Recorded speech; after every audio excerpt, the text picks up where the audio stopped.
Nemaba, village de l'arrondissement Toubacouta, situé à l'ouest du Sénégal.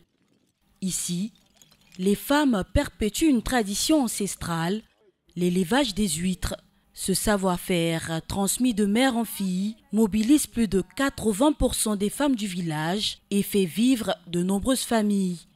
Pour comprendre le fonctionnement de cette activité, nous avons rencontré une éleveuse qui pratique cet art depuis son enfance. Pour l'élevage des huîtres, ça commence par la confection d'une guirlande. Il faut d'abord avoir des coquilles, trier les femelles, mais des bons coquilles, respecter la taille aussi des coquilles que tu vas trier. Mais il faut toujours respecter la période du placement. Parce que nous, on le fait dans la saison des pluies, surtout du mois d'août-septembre.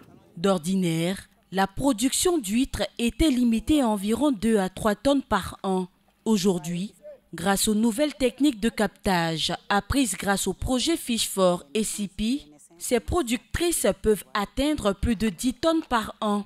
Elles peuvent ainsi vendre leurs huîtres à un meilleur prix sur le marché local. Un résultat obtenu également grâce au suivi rigoureux des différentes étapes du processus de production.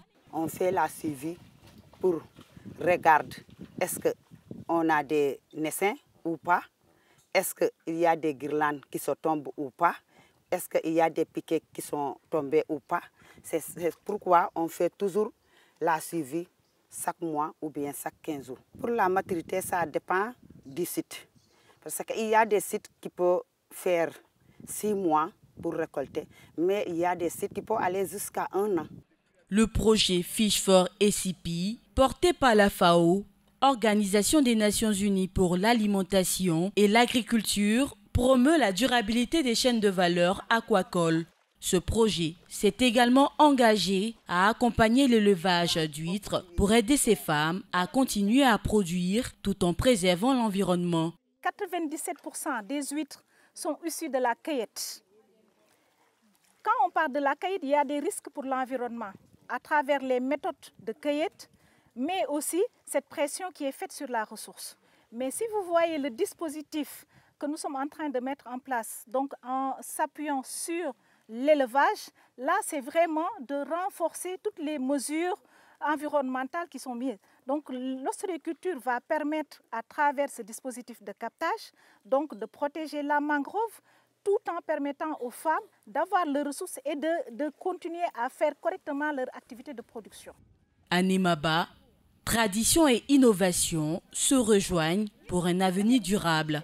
Grâce au soutien de Fish for SCP, lancé en février 2021 et qui s'étendra jusqu'en 2026, ces femmes peuvent continuer leur activité génératrice de revenus pour s'occuper de leur famille tout en protégeant l'écosystème de mangroves qui les entoure.